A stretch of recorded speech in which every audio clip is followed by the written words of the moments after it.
ವಿದ್ಯಾರ್ಥಿಗಳೇ, ಈಗಾಗಲೇ ನೀವು ಕನ್ನಡ ಸಾಹಿತ್ಯದ ಬಗ್ಗೆ ವಿಸ್ತಾರವಾಗಿರುವಂತಹ ವಿಚಾರಗಳನ್ನ ತಿಳ್ಕೊಳ್ತಾ ಬಂದಿದೆ. ಅದಕ್ಕೆ ಪೂರಕವಾಗಿ ನಾವು ಈ ಭೂಮಿಯ ಮೇಲೆ ಯಾವಾಗ ಬಂದವೋ ಆಗಲೇ ಕನ್ನಡ ಭಾಷೆಯನ್ನ ತುಂಬಾ ಚೆನ್ನಾಗಿ ಮಾತನಾಡುವಂತಹದ್ದನ್ನ, ಓದುವಂತಹದ್ದನ್ನ, ಬರೆಯುವಂತಹದ್ದನ್ನ ನಾವು ಕಲಿತಾ ಬಂದಿದ್ದೇವೆ. ಹೀಗೆ ಕಲಿಯೋದಕ್ಕೆ ಮೂಲ ಕಾರಣ, ಪ್ರೇರಣೆ ನಿಮ್ಮೆಲ್ಲರಿಗೂ ಗೊತ್ತಿದೆ. ಯಾರು? ಭಾಷೆಯನ್ನ ಕಲಿಯೋದಕ್ಕೆ ಅಥವಾ ಮಾತನಾಡೋದನ್ನ ಕಲಿಯೋದಕ್ಕೆ ನಮ್ಮ ಮನೆಯಲ್ಲಿ ಮೂಲ ಪ್ರೇರಣೆ ಮತ್ತು ಕಾರಣ ಯಾರು? ಅಮ್ಮ ಅಲ್ವಾ? ಅಮ್ಮ ಅಥವಾ ತಾಯಿ ಅಲ್ವಾ? ಅಮ್ಮ ಎನ್ನುವಂತದ್ದಕ್ಕೆ ನಾನಾರ್ಥಗಳು ಬರ್ತವೆ. ತಾಯಿ, ಅಂಬೆ,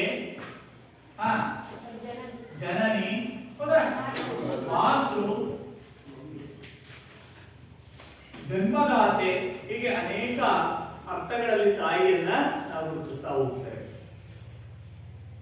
ಹೀಗೆ ಬಾಲ್ಯದಲ್ಲಿ ಕಲಿತಂತಹ ಒಂದು ಭಾಷೆಯನ್ನ ನಮ್ಮ ಬದುಕಿನಲ್ಲಿ ನಾವು ಆಸುವಕ್ಕಾಗಿ ಅದನ್ನ ಬಳಸ್ಕೊಳ್ತಾ ಬಂದಿದೆ. ಇಂತಹ ಒಂದು ಕನ್ನಡ ಸಾಹಿತ್ಯಕ್ಕೆ ಈಗಾಗಲೇ ನಾವು ತಿಳ್ಕೊಂಡಿರೋ ಹಾಗೆ ಸುಮಾರು 2000 ವರ್ಷಗಳ ಇತಿಹಾಸ ಇದೆ ಎನ್ನುವಂತಹದ್ದನ್ನ ನಾವೀಗಾಗಲೇ ಅನೇಕ ಸಂದರ್ಭಗಳಲ್ಲಿ ತಿಳ್ಕೊಳ್ತಾ ಬಂದಿದೆ. ಅದಕ್ಕೆ ಲಿಖಿತವಾಗಿರುವಂತಹ ಆಧಾರಗಳು ಸಹ ನಮ್ಮಲ್ಲಿ ಸಿಗ್ತಾ ಹೋಗಿದೆ. ಉದಾಹರಣೆಗೆ ಕಪ್ಪೆ ಅರಕಟ್ಟನ ಶಾಸನ ಆಗಿರ್ಬೋದು, ಕನ್ನಡದ ಮೊಟ್ಟ ಮೊದಲ ಒಂದು ಲಿಖಿತ ಆಧಾರವಾಗಿರುವಂತಹ ಅಲ್ಮಿಡಿ ಶಾಸನವಾಗಿರ್ಬೋದು, ನೃಪತುಂಗ ಕವಿ ಬರೆದಿರುವಂತಹ ಕವಿರಾಜ ಮಾರ್ಗ ಎನ್ನುವಂತಹ ಕೃತಿ ಆಗಿರ್ಬೋದು, ಇವುಗಳಲ್ಲೆಲ್ಲ ಸಾಹಿತ್ಯದ ಬಗ್ಗೆ ಹೇಳ್ತಾ ಹೋಗ್ತಾರೆ. ಕಪ್ಪೆ ಅರಕಟ್ಟನ ಶಾಸನ ಎನ್ನುವಂತಹ ಒಂದು ಶಾಸನದಲ್ಲಿ ಲಕ್ಷ್ಮೀಧರ ಅಮಾತ್ಯ ಎನ್ನುವಂತಹ ಒಂದು ಕಥೆ ಬರ್ತದೆ. ಅಲ್ಲಿ ಆ ಲಕ್ಷ್ಮೀಧರ ಅಮಾತ್ಯನ ತಾಯಿ ಒಂದು ಸುಂದರವಾಗಿರುವಂತಹ ಮಾತುಗಳನ್ನ ಹೇಳ್ತಾರೆ. ಮಗು, ನೀನು ಹುಟ್ಟಿದ ಮೇಲೆ ಕೆರೆಯಂ ಕಟ್ಟಿಸು, ಬಾವಿಯಂ ಸವೆಸು, ದೇವಾಗಾರಮಂ ಮಾಡಿಸು, ಅಚ್ಚರಿಯಲ್ಲಿ ಸಿಲುಕಿದ ಅನಾಥರಂ ರಕ್ಷಿಸು ಎನ್ನುವಂತ ಮಾತನ್ನ ತಾನು ತನ್ನ ಮಗನಿಗೆ ಹಾಲುಣಿಸುವಂತಹ ಸಂದರ್ಭದಲ್ಲಿ ಹೇಳ್ತಾ ಹೋಗ್ತಾರೆ. ಸೊ ಅಲ್ಲಿ ಒಂದು ಮಗು ಹುಟ್ಟಿದ ನಂತರ ಮಗು ಬೆಳೆಯುವಂತಹ ಸಂದರ್ಭದಲ್ಲಿಯೇ ತಾಯಿ ಉತ್ತಮವಾಗಿರುವ ಒಂದು ಉಪದೇಶಗಳನ್ನ ತನ್ನ ಮಗನಿಗೆ ಕೊಡ್ತಾ ಹೋಗ್ತಾರೆ. ಅದರ ಅರ್ಥ ಏನಪ್ಪಾ ಅಂದ್ರೆ, ಮಗು ನೀನು ಹುಟ್ಟಿ ಬೆಳೆದನಾದ ಮೇಲೆ ನೀನು ರಾಜನಾಗ್ತೀಯ.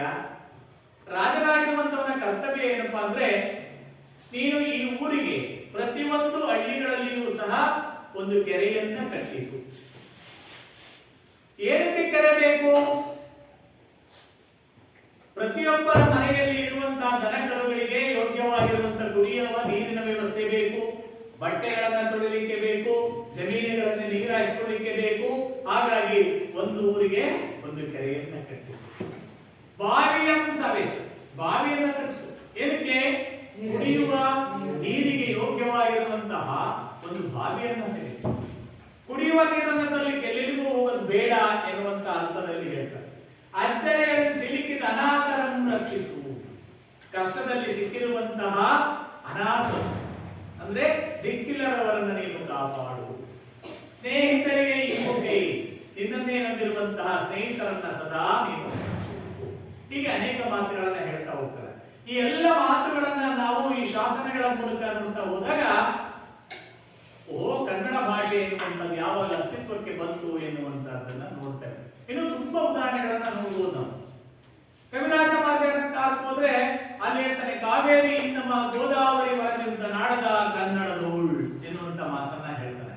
ಅಂದ್ರೆ ಈ ಕನ್ನಡ ಭಾಷೆ ಹುಟ್ಟಿತಲ ಈ ನೆಲ, ಇಂತಹ ನೆಲ ಕಾವೇರಿಯಿಂದ ಗೋದಾವರಿಯವರೆಗೆ ವಿಸ್ತಾರವಾಗಿರುವಂತಹ ಭೂಪ್ರದೇಶದಲ್ಲಿ ಇತ್ತು ಎನ್ನುವಂತ ಮಾತನ್ನ ಹೇಳ್ತಾ ಹೋಗಿ. ಸಾಧುಗೆ ಸಾಧು, ಮಾಧುರ್ಯಕ್ಕೆ ಮಾಧುರ್ಯನ್, ಬಾಲಿಪಕಲಿಗೆ ಕಲಿಯುವ ವಿಪರೀತನ್, ಮಾನವನೀತನ್ ಬೆರನಲ್ಲ ಎನ್ನುವಂತ ಮಾತನ್ನ ತುಂಬಾ ಸೊಗಸಾಗಿ ಕಾಣುವಂತಹದನ್ನ ನಾವು ನೋಡ್ತಾ ಹೋಗ್ತೇವೆ.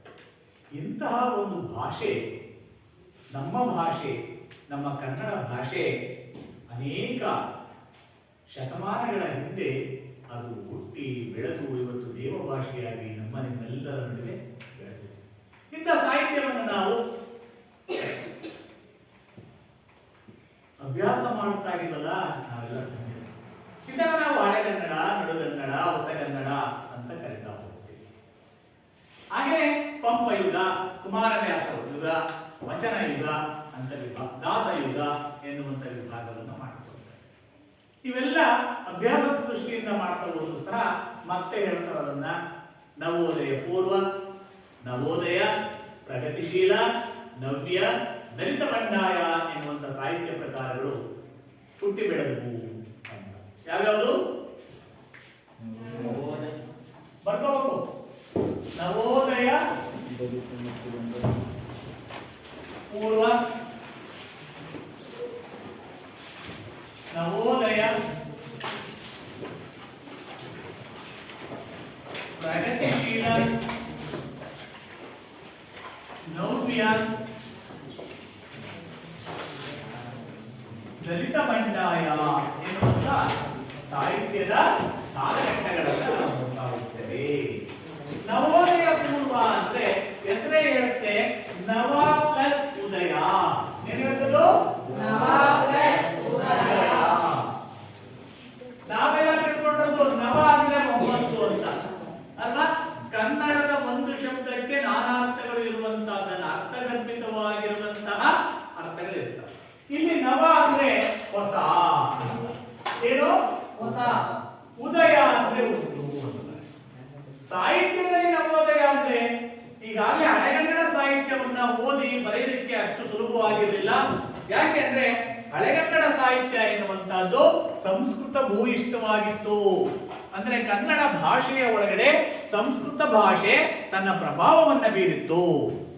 ತನ್ನ ಶಬ್ದಗಳನ್ನ ಹೆಚ್ಚು ಅದು ಅದರಲ್ಲಿ ಬಳಸಲಿಕ್ಕೆ ಸಾಧ್ಯವಾಗಿತ್ತು.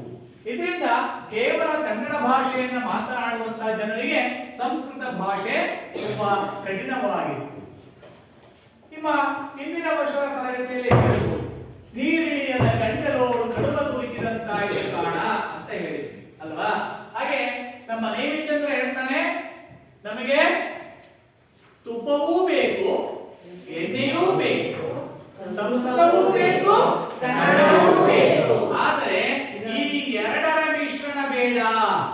ಯಾವ ಎರಡರ ಮಿಶ್ರಣ? ಎಣ್ಣೆ ಮತ್ತು ತುಪ್ಪವನ್ನ ಮಿಶ್ರಣ ಮಾಡಿದಂತಹ ಖಾದ್ಯ ಬೇಡ.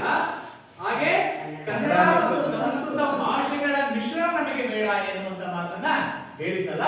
ಹಾಗಾಗಿ ಈ ನವೋದಯ ಪೂರ್ವ ಅಂದ್ರೆ ಕನ್ನಡ ಸಾಹಿತ್ಯದಲ್ಲಿ ಬದಲಾವಣೆಯನ್ನ ಕಾಣುವುದಕ್ಕಿಂತ ಮೊದಲು ಅಂತ.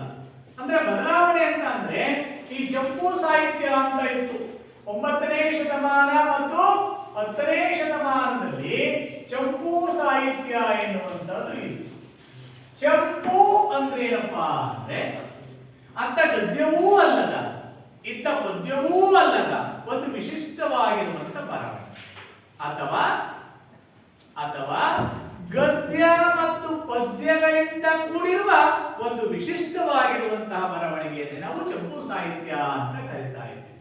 ಅದರಲ್ಲಿ ಹೆಚ್ಚು ಸಂಸ್ಕೃತ ತನ್ನ ಪ್ರಭಾವವನ್ನ ಬೀರಿತ್ತು. ಅದನ್ನ ಪ್ರತಿಯೊಬ್ಬ ಸಾಮಾನ್ಯನು ಓದಿ ತಿಳ್ಕೊಳ್ಳಿಕ್ಕೆ ಆಗ್ತಿರ್ಲಿಲ್ಲ. ಹಾಗಾಗಿ ಬೇಸತ್ತಂತಹ ಜನ ಸಾಹಿತ್ಯದಲ್ಲಿ ಒಂದು ಹೊಸತನವನ್ನ ಬಯಸಿದ್ರು. ಅಂದ್ರೆ ಕ್ಲಿಷ್ಟಕರವಾಗಿರುವಂತಹ ಶಬ್ದಗಳನ್ನ ಬಳಸದೆ ಜನಸಾಮಾನ್ಯರಿಗೆ ಅರ್ಥವಾಗುವಂತಹ ಪದಗಳನ್ನ ಬಳಸಿ ಕನ್ನಡದಲ್ಲಿ ಸಾಹಿತ್ಯವನ್ನು ರಚಿಸಬೇಕು ಅಂತ ಬಯಸಿದ್ರು. ಅದರ ಹಿನ್ನೆಲೆಯಲ್ಲಿ ಹುಟ್ಟಿದ್ದೆ ನವೋದಯ. ಅರ್ಥ ಆಯ್ತಾ? ಹೊಸ ಹುಟ್ಟು, ಸಾಹಿತ್ಯದಲ್ಲಿ ಹೊಸ ಹುಟ್ಟು. ನವೋದಯ ಪೂರ್ವ ಅಂದ್ರೆ ಈ ಹೊಸ ಸಾಹಿತ್ಯ ಹುಟ್ಟುವುದಕ್ಕಿಂತ ಹಿಂದೆ ಇದ್ದಂತಹ ಸಾಹಿತ್ಯ, ಅದೇ ಅವರು ಚಂಪು ಸಾಹಿತ್ಯ. ಅರ್ಥ ಆಗ್ತಾ ಇದೆಯಲ್ಲ? ಅದಾದ್ಮೇಲೆ ನವೋದಯನ್ನ ಅರ್ಥ ಮಾಡ್ಕೊಂಡಂತ ಜನ ಅದು ಸಹ ಅಂತಹ ಸಾಹಿತ್ಯ ಬೇಸರ ಆಯ್ತು. ಕೊನೆಗೆ ಮಾಡಲಿಲ್ಲ, ಇಲ್ಲ ನಮಗೆ ಪ್ರಗತಿ ಕಾಣಬೇಕು ಸಾಹಿತ್ಯದಲ್ಲಿ, ಓದುವಂತಹ ಜನರ ಸಂಖ್ಯೆ ಜಾಸ್ತಿ ಆಗಬೇಕು ಅಂತ ಬಯಸಿದ್ರು. ಹಾಗಾಗಿ ನವೋದಯವನ್ನ ಓದಿ ಓದಿ ಬೇಸರಗೊಂಡಂತಹ ಜನ ಮತ್ತೆ ಸಾಹಿತ್ಯದಲ್ಲಿ ಬೇರೆ ಒಂದು ಸರಳತೆಯನ್ನ ಕಾಣಲಿಕ್ಕೆ ಹೋದ್ರು. ಅಂದ್ರೆ ಹೊಸ ಹೊಸ ತಲೆಮಾರಿನ ಕವಿಗಳು, ಲೇಖಕರು, ಚಿಂತಕರು ಕೊಡ್ತಾ ಬಂದರು. ಮುಂದೆ ಪ್ರಗತಿಶೀಲ ಎನ್ನುವಂತದ್ದು ಬಂತು. ಆ ನಂತರದಲ್ಲಿ ಇವು ಪ್ರಗತಿ ಕಂಡ ಆದ್ಮೇಲೆ ಸಾಹಿತ್ಯ ಎನ್ನುವಂತದ್ದು ಅದೇ ಚರ್ವಿತ ಚರ್ವಣ. ಏನ ಯಾರು ಹೇಳ್ತೀರಿ ಚರ್ವಿತ ಚರ್ವಣ ಅಂದ್ರೆ? ಚರ್ವಿತ ಚರ್ವಣ ಅಂದ್ರೆ ಎಲೆ ಅಡಿಕೆ, ತಾಂಬೂಲ. ನಮ್ಮ ಬಾಯೊಳಗಡೆ ಎಲಡಿಕೆಯನ್ನ ಹಾಕೊಂಡ್ಮೇಲೆ ಅದು ಬೇಗ ಉಳಿತೀವಾ? ಜಗದನ್ನೇ ಪುನಃ ಪುನಃ ಪುನಃ ಆ ಕಡೆಯಿಂದ ಈ ಕಡೆಗೆ, ಈ ಕಡೆಯಿಂದ ಆ ಕಡೆ ಹಾಕೊಂಡು ಜಗಿತಾ ಇರ್ತೀವಲ್ಲ, ಅದನ್ನ ನಾವು ಚರ್ವಿತ ಚರ್ವಣ ಅಂದ್ರೆ ಹೇಳಿದ್ದನ್ನೇ ಹೇಳುವಂತಹದ್ದು. ಹಾಗಾಗಿ ಬೇಡ, ನಮಗೆ ಸಾಹಿತ್ಯದಲ್ಲಿ ಹೊಸತನ ಬೇಕು ಅಂತೇಳಿ ನವ್ಯ ಸಾಹಿತ್ಯ ಎನ್ನುವಂಥದ್ದು ಉಟ್ಕೊಳ್ತು. ನವ್ಯ ಹೆಸರು ಹೇಳ್ತಾ ಇದೆ, ಹೊಸದು ಅಂತ. ಸಾಹಿತ್ಯದಲ್ಲಿ ಅದನ್ನು ಆಕರ್ಷಿಸುವಂತಹ ಹೊಸ ಹೊಸ ವಿಚಾರಧಾರೆಗಳನ್ನು ಒಳಗೊಂಡಂತಹ ಸಾಹಿತ್ಯ ಹುಟ್ಟಬೇಕು ಅಂತ ಬಯಸಿದೆ. ಅದು ಕೆಲವು ವರ್ಷಗಳವರೆಗೆ ಇತ್ತು. ಅದು ಜನಕ್ಕೆ ಬೇಜಾರಾಯಿತು. ಬೇಜಾರಾಗಿ ಮಾಡಿದ್ರು ದಲಿತ ಬಂಡಾಯ ಸಾಹಿತ್ಯ ಅಂತ ಬಂತು. ಅಂದ್ರೆ ಇದುವರೆಗೂ ತುಳಿತಕ್ಕೆ ಒಳಗಾಗಿರುವಂತಹ ಜನರು ತುಳಿದವರನ್ನ ಏನು ತುಳಿತಕ್ಕೆ ಒಳಗಾದಂತ ಜನ ತಮ್ಮನ್ನ ಯಾರು ತುಳಿದಿರ್ತಾರೋ ಅವರನ್ನ ನೇರವಾಗಿ ಪ್ರತಿಭಟಿಸಲಿಕ್ಕೆ ಆಗ್ತಿರಲಿಲ್ಲ, ಅವರನ್ನ ಹೋಗಿ ಎದುರಿಸಲಿಕ್ಕೆ ಆಗ್ತಿರಲಿಲ್ಲ, ಅವರೊಂದಿಗೆ ಹೊಡೆದಾಟಕ್ಕೆ ಆಗ್ತಿರಲಿಲ್ಲ. ಯಾಕೆ ಆಗ್ತಿರ್ಲಿಲ್ಲಪ್ಪ ಅಂದ್ರೆ ಅವರಿಗೆ ಜನ ಬೆಂಬಲವಿತ್ತು, ಧನ ಬೆಂಬಲವಿತ್ತು. ಅರ್ಥ ಆಗ್ತಾ ಇದೆಯಲ್ಲ? ಆದ್ರೆ ಸಮಾಜದಲ್ಲಿ ತುಳಿತಕ್ಕೊಳಗಾದಂತವನು ಅಂದ್ರೆ ಕಾಲಂತುಳನು ಅಂತ ಅಲ್ಲ, ವ್ಯವಸ್ಥೆಗಳಿಂದ ಮತ್ತು ಅನುಕೂಲತೆಗಳಿಂದ ವಂಚಿತನಾಗಿರುವಂತವನು. ಸಾಮಾಜಿಕ ಜಸ್ಟಿಸ್, ಸೋಷಿಯಲ್ ಜಸ್ಟಿಸ್, ಸಾಮಾಜಿಕ ನ್ಯಾಯದಿಂದ ಅವರು ವಂಚಿತರಾಗಿದ್ದಂಥವ್ರು. ಅಂದ್ರೆ ಜೀತದಾಳುಗಳಾಗಿ ದುಡಿತಾ ಇದ್ದಂಥವ್ರು. ಮೇಲ್ಪಂಕ್ತಿಯ ಜನ ಕೆಲ ಜನರನ್ನ ತನ್ನ ಸ್ವಾರ್ಥಕ್ಕೋಸ್ಕರ ಬಳಸ್ತಾ ಇದ್ರು. ಅಂತಹ ಸ್ವಾರ್ಥಕ್ಕೋಸ್ಕರ ಬಳಸಿಕೊಂಡಂತ ಜನ ಬೇಸರಗೊಂಡಿದ್ರು. ಅವರು ಯಾರು ತಮ್ಮನ್ನ ದುಡಿಸ್ಕೊಂಡಿದ್ದಲ್ಲ ಅವ್ರ ವಿರುದ್ಧ ಪ್ರತಿಭಟನೆಯನ್ನ ಮಾಡ್ತಾ ಇದ್ರು. ಹೆಂಗೆ? ಹೋರಾಟಗಳ ಮೂಲಕ ಅಲ್ಲ, ಮೊನಚಾದ ಸಾಹಿತ್ಯದ ಬರವಣಿಗೆಯ ಮೂಲಕ ತಮ್ಮನ್ನ ಯಾರು ಅಪಮಾನವನ್ನಗೊಳಿಸಿದ್ದಾರೋ, ಯಾರು ತಮ್ಮನ್ನ ಕೆಟ್ಟದಾಗಿ ನಡೆಸಿಕೊಂಡಿದ್ದಾರೋ, ಯಾರಿಂದ ನಮಗೆ ಅನ್ಯಾಯವಾಗಿದೆಯೋ ಅವರ ವಿರುದ್ಧ ಹೋರಾಟವನ್ನ ಮಾಡಲಿಕ್ಕೆ ದಲಿತ ಬಂಡಾಯ ಸಾಹಿತ್ಯ ಎನ್ನುವಂತದ್ದು ಹುಟ್ಟುಕೊಳ್ಳುತ್ತೆ. ನಾವೆಲ್ಲ ಅಂದ್ಕೊಂಡಿರೋ ಹಾಗೆ ದಲಿತ ಅಂದ್ರೆ ಕೆಳಜಾತಿಯವನು ಅಂತ ಅಲ್ಲ. ಇಲ್ಲಿ ದಲಿತ ಅಂದ್ರೆ ಯಾರು ಸಮಾಜದಲ್ಲಿ ತುಳಿತಕ್ಕೆ ಒಳಗಾಗಿರ್ತಾರೋ ಅವರೆಲ್ಲರೂ ದಲಿತ. ನಾವು ಯಾರಿಂದಲಾದ್ರೂ ದಬ್ಬಾಳಿಕೆಗೆ ಒಳಗಾಗಿದ್ರೆ ನಾವು ಸಹ ದಲಿತ. ಇಲ್ಲಿ ಜನಾಂಗ ವರ್ಣ ಎನ್ನುವಂತದ್ದು ಸಾಹಿತ್ಯದಲ್ಲಿ ಬರಲ್ಲ. ದಲಿತ ಬಂಡಾಯ, ಬಂಡಾಯ ಅಂದ್ರೆ ಗಂಗೆ ಹೇಳುವುದು ಅಂತ ಅರ್ಥ ಆಗ್ತಾ ಇದೆಯಲ್ಲ? ಈಗ ಸಾಹಿತ್ಯ ಪ್ರಕಾರಗಳು ಎನ್ನುವಂತದ್ದು ಬಂತು. ಇದು ನಿಮ್ಮ ಒಂದು ತಿಳುವಳಿಕೆಗೋಸ್ಕರ ಹೇಳಿದೆ.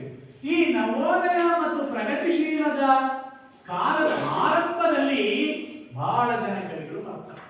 ಉದಾಹರಣೆಗೆ ಕುವೆಂಪು ಆಗಿರ್ಬೋದು, ಬೇಂದ್ರೆ ಆಗಿರ್ಬೋದು, ಶಿವರಾಮ್ ಕಾರಂತ ಆಗಿರ್ಬೋದು, ಮಾಸ್ತಿ ವೆಂಕಟೇಶ ಅಯ್ಯಂಗರ್ ಆಗಿರ್ಬೋದು, ಕನಕರ ದೇಸಾಯಿ ಆಗಿರ್ಬೋದು, ಗಿರೀಶ್ ಕಾರ್ನಾಡ್ ಆಗಿರ್ಬೋದು, ಇವರೆಲ್ಲರೂ ಸಹ ಕೇವಲ ಒಂದೇ ಒಂದು ಸಾಹಿತ್ಯ ಪ್ರಕಾರದಲ್ಲಿ ಸಹ ಕಾವ್ಯವನ್ನ ರಚಿಸಲಿಲ್ಲ.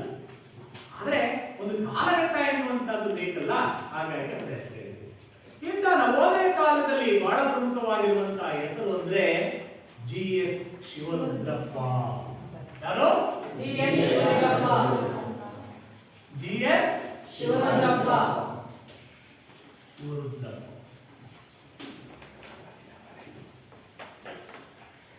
GS ಶಿವರುದ್ರಪ್ಪ ಅಂದ ತಕ್ಷಣವೇ ನಮ್ಮ ನಿಮ್ಮೆಲ್ಲರ ಕಿವಿಗಳು ಯಾಕೆ? ಒಂದು ಕಾರಣಕ್ಕೆ. ಯಾರ್ಯಾರು ಶಿವಮೊಗ್ಗ ಅಂತ? ವೆರಿ ಗುಡ್, ಯಶವಂತ ಶಿವಮೊಗ್ಗದವರು. ಆಮೇಲೆ ಶಿವಮೊಗ್ಗದ ಎಲ್ಲಿ ಶಿಕಾರಿಪುರ ತಾಲೂಕಿನ ಈಸೂರು ಅಂತ ಹೆಸರು ಕೇಳಿದ್ರೆ ಈಸೂರು ಯಾವಕ್ಕೆ ಪ್ರಸಿದ್ಧ? ಬ್ರಿಟಿಷರ ವಿರುದ್ಧ ಹೋರಾಟ ಅಲ್ವಾ? ರಕ್ತವನ್ನಾದ್ರೂ ಕೊಟ್ಟೆವು, ನಮಗೆ ಸ್ವಾತಂತ್ರ್ಯ ಬೇಕೇ ಬೇಕು ಅಂತ ಹೋರಾಟಂತವು ಈ ಸೂರಿನ ಶೂರರು, ವೀರರು ಅಂತ. ಅಂತಹ ಸ್ಥಳದಲ್ಲಿ GS ಶಿವರುದ್ರಪ್ಪನವರು ಹುಟ್ಟುತ್ತಾರೆ. ಯಾವಾಗ ಹುಟ್ಟಿದ್ರಪ್ಪ? 1900 26ರಲ್ಲಿ ಎಷ್ಟರಲ್ಲಿ 26ರಲ್ಲಿ ಯಾರು ಜನಿಸ್ತಾರೆ? ಎಲ್ಲಿ ಜನಿಸ್ತಾರೆ?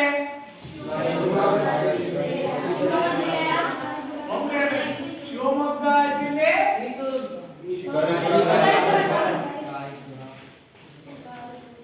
ಶಿಕಾರಿಪುರ ತಾಲೂಕಿನ ಈಸೂರು ಎಂಬ ಗ್ರಾಮದಲ್ಲಿ ಜನಿಸ್ತಾರೆ. ಯಾರು? ಹಾಗಾದ್ರೆ GS ಶಿವರುದ್ರಪ್ಪ ಎನ್ನುವಂತವರ ಪೂರ್ಣ ಹೆಸರು ನಿಮ್ಗೆಲ್ಲ ಗೊತ್ತಿದೆಯಾ? ಗೊತ್ತಿಲ್ಲ ಅಲ್ಲ?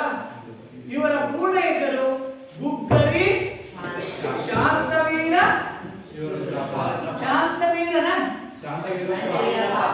ಗುಗ್ಗರಿ ಶಾಂತವೀರಪ್ಪ ಗುಗ್ಗರಿ ವೀರಪ್ಪ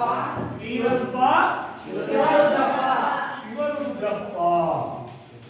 ಇದೇನಾಗಂದ್ರೆ ಹೆಸರು GS ಶಿವರುದ್ರಪ್ಪ ಅವರ ಪೂರ್ಣ ಹೆಸರು. ಇಂತಹ GS ಶಿವರುದ್ರಪ್ಪನವರು ಕನ್ನಡ ಸಾಹಿತ್ಯ ರಂಗದ ಅತ್ಯಂತ ಒಬ್ಬ ಶ್ರೇಷ್ಠ ಲೇಖಕರು, ಕವಿಗಳು, ವಿಮರ್ಶಕರು ಆಗಿ ಕೆಲಸವನ್ನ ಮಾಡುವಂತವರು. ಮುಂದೆ ತಮ್ಮ ವಿದ್ಯಾಭ್ಯಾಸವನ್ನ ಮುಗಿಸಿ ಉಸ್ಮಾನಾಬಾದ್ ಮತ್ತು ಮೈಸೂರು ವಿಶ್ವವಿದ್ಯಾನಿಲಯದಲ್ಲಿ ಕನ್ನಡ ಪ್ರಾಧ್ಯಾಪಕರಾಗಿ ಸೇವೆಯನ್ನು ಸಲ್ಲಿಸಿದರು. ಎಲ್ಲಿ? ಮೈಸೂರು ಉಸ್ಮಾನಿಯಾ ಮತ್ತು ಮೈಸೂರು ವಿಶ್ವವಿದ್ಯಾನಿಲಯದ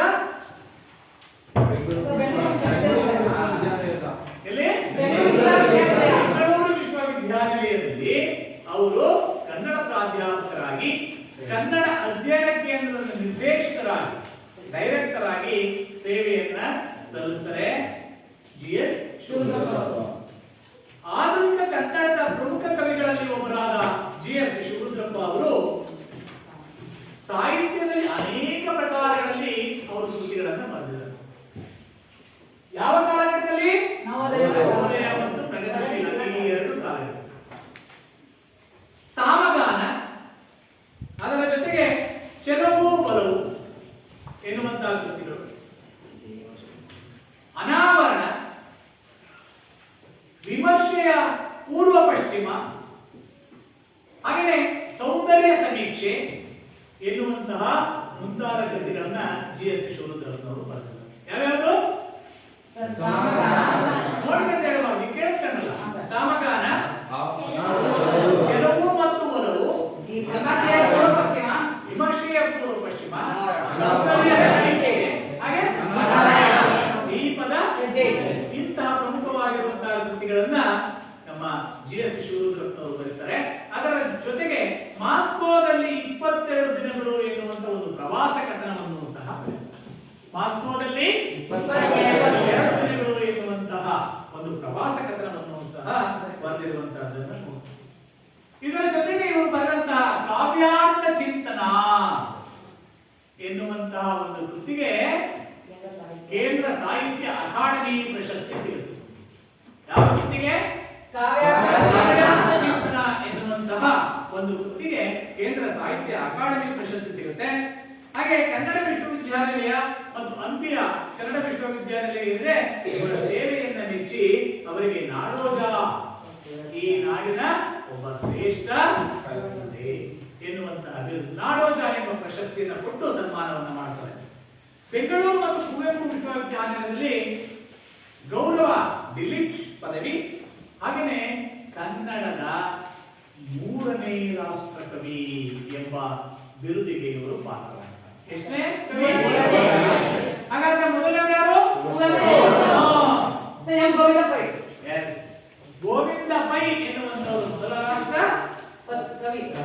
ಎರಡನೇವರು ಮೂರನೇವರು. ನಿಮಗೆಲ್ಲ ಒಂದು ವಿಷಯ ಗೊತ್ತಾ? ನಿಮಗೆಲ್ಲ ಒಂದು ವಿಷಯ ಗೊತ್ತಾ? ಗೊತ್ತಿಲ್ವಾ? GS ಶಿವರುದ್ರಪ್ಪನವರು ನಮ್ಮ ಶ್ರೀ ಸಂಸ್ಥೆಯ ಅಧ್ಯಕ್ಷರು, ಶ್ರೀ ಮಧ್ಯುಜ್ಜಯಿನಿ ಸದ್ಧರ್ಮ ಸಿಂಹಾಸನಾಧೀಶ ಶ್ರೀ ತರಳಬಾಳು ಜಗದ್ಗುರು ಶ್ರೀ 1108 ಡಾಕ್ಟರ್ ಶಿವಮೂರ್ತಿ ಶಿವಾಚಾರ್ಯ ಮಹಾಸ್ವಾಮಿಗಳವರ ಗುರುಗಳಾಗಿದ್ದರು ಮೈಸೂರು. ಇದು ಸಂತೋಷ ಪಡಬೇಕಾಗಿರುವಂತ ವಿಚಾರ. ಪೂಜ್ಯರು ಪ್ರತಿ ಸಭೆ ಸಮಾರಂಭಗಳಲ್ಲಿ ತಮ್ಮ ಗುರುವರಿಯರನ್ನ ನೆನಪು ಮಾಡ್ಕೊಳ್ತಾರೆ. ಅರ್ಥ ಆಗ್ತಾ ಇದೆಯಲ್ಲ? ಅವ್ರಿಗೆ ಇಬ್ರು ಗುರುವರಿಯರು. ಒಬ್ರು ಕಲಿಕೆಯ ಗುರು GS ಶಿವರುದ್ರಪ್ಪ, ಸಮಾಜವನ್ನ ತಿದ್ದುವಂತಹ ಆಳುವಂತಹ ತರಬೇತಿಯನ್ನು ಕೊಟ್ಟಂತ ಇನ್ನೊಬ್ಬರು ಗುರುಗಳು ಶಿವಕುಮಾರ ಶಿವಾಚಾರ್ಯ ಮಹಾಸ್ವಾಮಿ. GS ಶಿವರುದ್ರಪ್ಪ ಅವ್ರನ್ನ ಅವರು ಅಷ್ಟು ಸ್ಮರಿಸ್ತಾರೆ. ಹೇಗೆ ತುಂಬಿ ಹಾಡಿದೆನು ಅಂದು ನಾನು, ಕಿವಿಯಿಟ್ಟು ಕೇಳಿದಿರಿ ಅಲ್ಲಿ ನೀವು ಎನ್ನುವಂತ ಒಂದು ಭಾವಗೀತೆಯನ್ನ ಭಾವಪೂರ್ಣವಾಗಿ ಆಡಿದಂಥವರು ಮತ್ತು ಕೊಟ್ಟಂತವರು GS ಶಿವರುದ್ರಪ್ಪನವರಿಗೆ ರಾಷ್ಟ್ರಕವಿ ಎಂಬ ಪ್ರಶಸ್ತಿ ಬಂದಿದೆ. ಹಾಗೆ ಒಬ್ಬ ಪ್ರಶಸ್ತಿಯೂ ಸಹ ಅವರಿಗೆ ಸಿಕ್ಕಿರುವಂತಹದ್ದು ಬಹಳ ಗೌರವದ ಸಂಕೇತವಾಗಿದೆ. ಇಂತಹ GS ಶಿವರುದ್ರಪ್ಪನವರು ಬರೆದಿರುವಂತಹ ಎದೆ ತುಂಬಿ ಹಾಡಿದನು ಎಂಬ ಕೃತಿಯಿಂದ ಈ ಒಂದು ಸಂಕಲ್ಪ ಗೀತೆ ಎಂಬ ಪದ್ಯ ಭಾಗವನ್ನ ಆರಿಸಿದ್ದಾರೆ. ಯಾವುದನ್ನ? ಎದೆ ತುಂಬಿ ಹಾಡಿದನು ಎಂಬ ಕೃತಿಯಿಂದ ಪ್ರಸ್ತುತ ನಾವೀಗ ಏನು ಅಭ್ಯಾಸ ಮಾಡಬೇಕು ಅಂತ ಇದ್ದೀವಿ, ಅದು ಸಂಕಲ್ಪ ಗೀತೆ ಎಂಬ ಪದ್ಯ.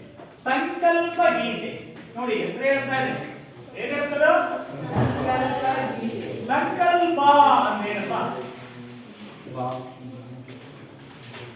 ನಾನು ಈ ದಿನ ರಾತ್ರಿ ಚೆನ್ನಾಗಿ ಓದಿ ನಾಳೆ ನಡೆಯುವ ಪರೀಕ್ಷೆಯನ್ನ ಉತ್ತಮವಾಗಿ ಬರಬೇಕು ಅಂತ ಸಂಕಲ್ಪ ಮಾಡಿದ್ದೇನೆ. ಯಾರು? ಪ್ರಮಾಣ ಅಲ್ಲ, ಅಲ್ಲ, ಅಂದ್ರೆ ಕಾನ್ಫಿಡೆನ್ಸ್ ಅಂದ್ರೆ ಆತ್ಮವಿಶ್ವಾಸ, ದೃಢ ಸಂಕಲ್ಪ. ನಾವು ಮನಸ್ಸಲ್ಲಿ ಒಂದು ದೃಢ ಸಂಕಲ್ಪವನ್ನ ಮಾಡ್ಕೊಂಡಿದ್ದೇವೆ. ಏನನ್ನ ಮಾಡ್ಕೋಬೇಕು ಎನ್ನುವಂತದನ್ನ ಅದ್ಭುತವಾಗಿ ಇಲ್ಲಿ ಹೇಳ್ತಾ ಹೋಗ್ತಾರೆ. ನೋಡ್ರಿ, ಜೀವನದಲ್ಲಿ ಧನಾತ್ಮಕ ಭಾವನೆಯನ್ನು, ದೃಢ ಸಂಕಲ್ಪವನ್ನು ಹೊಂದಿರಬೇಕು. ಏನಂತೆ? ಜೀವನದಲ್ಲಿ ಧನಾತ್ಮಕ ಅಂದ್ರೆ ಒಳ್ಳೆಯ ಆಲೋಚನೆಗಳನ್ನ, ಧನಾತ್ಮಕ ಮತ್ತು ಋಣಾತ್ಮಕ ಎನ್ನುವಂತದ್ದು ಎರಡು. ಹೌದಾ? ಒಂದು ಒಳ್ಳೆಯ ಆಲೋಚನೆ, ಇನ್ನೊಂದು ಕೆಟ್ಟ ಆಲೋಚನೆ. ಕೆಟ್ಟ ಆಲೋಚನೆ ಅಂದ್ರೆ ಏನಿಲ್ಲ, ನನಗೆ ಆಗಲ್ಲ ಅಂದ್ರೆ ಅದು ಆಗಲ್ಲ ಅಲ್ವಾ? ದೃಢ ಸಂಕಲ್ಪ ನಾನು ಮಾಡಿಯೇ ಕೇಳುತ್ತೇನೆ ಎನ್ನುವಂತ ಒಂದು ಛಲವನ್ನು ನಾವು ಹೊಂದಿರಬೇಕು. ಅದರ ಜೊತೆಗೆ ದೃಢ ಸಂಕಲ್ಪವನ್ನ ಮಾಡಬೇಕು. ಎಷ್ಟೇ ಕಷ್ಟ ಬರಲಿ, ಎಷ್ಟೇ ತೊಂದರೆಗಳು ಬರಲಿ, ತೊಡರುಗಳು ಬರಲಿ, ನಾನು ಅದನ್ನ ಮೆಟ್ಟಿ ನಿಂತಾದರೂ ನಾನು ಕೈಗೊಂಡಿರುವಂತಹ ಕೆಲಸ ಕಾರ್ಯಗಳನ್ನ ಮಾಡಿಯೇ ಮುಗಿಸುತ್ತೇನೆ, ಮಾಡಿಯೇ ತೀರುತ್ತೇನೆ ಎನ್ನುವಂತಹ ಸಂಕಲ್ಪವನ್ನ ಮನಸ್ಸಿನಲ್ಲಿ ನಾವು ಮಾಡಿಕೊಂಡಾಗ ಮಾತ್ರ ಯಾವುದೇ ಕೆಲಸವನ್ನ ನಾವು ಧೈರ್ಯವಾಗಿ ಮಾಡಲಿಕ್ಕೆ ಸಾಧ್ಯ ಆಗ್ತದೆ. ಯಾವುದೇ ರೀತಿಯ ಸವಾಲುಗಳು ಎದುರಾದಾಗಲೂ ಆತ್ಮವಿಶ್ವಾಸದ ಸಂಕಲ್ಪ ನಿಷ್ಠೆಯಿಂದ ಕ್ರಿಯಾಶೀಲರಾದಾಗ, ಕ್ರಿಯಾಶೀಲ ಎದುರಾಗುವಂತಹ ಕಷ್ಟಗಳನ್ನ ಎದುರಿಸಲಿಕ್ಕೆ ಹೊಸ ಹೊಸ ಆಲೋಚನೆಗಳನ್ನು, ಇಂಗ್ಲಿಷ್ ನಲ್ಲಿ ಕ್ರಿಯೇಟಿವಿಟಿ, ಹೊಸತನ ಅಂತ ಕರೀತೀವಿ. ಕ್ರಿಯಾಶೀಲರಾಗಬೇಕು. ಯಾವುದೇ ಕೆಲಸವನ್ನು ನಾನು ಮಾಡಿಯೇ ಮಾಡ್ತೇನೆ ಅಂತ ಅಂದುಕೊಂಡಿರಬೇಕು. ಆಗ ಮಾತ್ರ ಯಶಸ್ಸು ಲಭಿಸುತ್ತದೆ. ಯಶಸ್ಸು ಅಂದ್ರೇನಪ್ಪ? ಜಯ. ಕೈಗೊಂಡಿರುವಂತಹ ಕೆಲಸದಲ್ಲಿ ನಮಗೆ ಜಯ ಸಿಗುತ್ತದೆ. ಭೇದ ಭಾವಗಳನ್ನು ಹೋಗಲಾಡಿಸಿ ಐಕ್ಯದಿಂದ, ಐಕ್ಯ ಅಂದ್ರೆ ನಾವೆಲ್ಲ ಒಂದು ಎಂಬ ಭಾವ. ಭೇದ ಭಾವ, ಕರತಮಗಳು, ವ್ಯತ್ಯಾಸಗಳು ಅಂತ ಭೇದ ಭಾವ, ಒಬ್ಬರಿಗೆ ಒಂದು ಇನ್ನೊಬ್ಬರಿಗೆ ಒಂದು ಮಾಡುವಂತ, ಅದನ್ನ ಬಿಟ್ಟು ಐಕ್ಯತೆಯಿಂದ ನಾವೆಲ್ಲರೂ ಒಂದೇ ಎಂಬ ಭಾವನೆಯಿಂದ ಪ್ರಯತ್ನಶೀಲರಾದಾಗ ಬಲ ವರ್ಧಿಸುತ್ತದೆ. ಎಲ್ಲರೂ ಒಂದು ಅಂತ ಅಂದಾಗ ಶಕ್ತಿ ಬರ್ತದೆ. ಉದಾಹರಣೆ ನೋಡಪ್ಪ, ಹಿಂದೆ ಪೂರ್ವಿಕರು ಅಥವಾ ನಮ್ಮ ಅಜ್ಜ ಅಜ್ಜಂದ್ರೆಲ್ಲ ಮನೆಯಲ್ಲಿ ಆಹಾರವನ್ನ ಬೇಯಿಸಲಿಕ್ಕೆ ಏನನ್ನ ಬಳಸ್ತಾ ಇದ್ರು? ಏನ್ ಬಳಸ್ತಾರೆ? ಮಡಿಕೆ. ಏನ್ ಬಳಸ್ತಾರೆ? ಮಡಿಕೆ. ಆಯ್ತು, ಆಹಾರ ಬೇಯಿಸಲಿಕ್ಕೆ ಮಡಿಕೆ ಆಯ್ತು. ಹೌದಾ? ಆಹಾರ ಬೇಯಬೇಕು ಅಂದ್ರೆ ಏನ್ ಹಚ್ಚಬೇಕು? ಬೆಂಕಿ ಹಚ್ಚಬೇಕು, ಒಲೆ ಹಚ್ಚಬೇಕು. ಒಲೆ ಹಚ್ಚಬೇಕು ಅಂದ್ರೆ ಏನ್ ಬೇಕು? ಸೌದೆ. ಹೌದಾ? ಯಶವಂತ ಯುವರಾಜ್. ಸೌದೆ ಬೇಕೆ. ಸೌದೆ ಎಂತರು ಎಲ್ಲಿದ ಕಾಡಿಂದ ತರೋದು. ಕಾಡಿಂದ ಬೆಳಿಗ್ಗೆ ಕೂತ್ಕೊಳ್ಳಿ, ಕಾಡಿಂದ ಕಾಡಿಗೆ ಹೋಗಿ, ಹೌದಾ, ಕಾಡಿಗೆ ಹೋಗ್ಬಿಟ್ಟು ನಿಮ್ಮ ಅಜ್ಜ ಅಜ್ಜಿರು ಯಾರು ಅವರೆಲ್ಲ ಏನ್ ಮಾಡಾರಪ್ಪ, ನಿಮ್ಗೆ ಕಟ್ಟಿಗೆಗಳನ್ನ ಉರುವಲು, ಒಣ ಕಟ್ಟಿಗೆಗಳನ್ನ ಪಾಪ ಕಾಡಲ್ಲಿ ಹರಿದು ಅವುಗಳನ್ನ ಸರಿಪಡಿಸ್ಕೊಂಡು ಕಟ್ಟಿಗೆಗಳನ್ನಾಗಿ ಕಟ್ಟಿಗೆಗಳನ್ನಾಗಿ, ಹೌದಾ, ಕಟ್ಟಿಗೆಟ್ಟಿದ್ರೇನೋ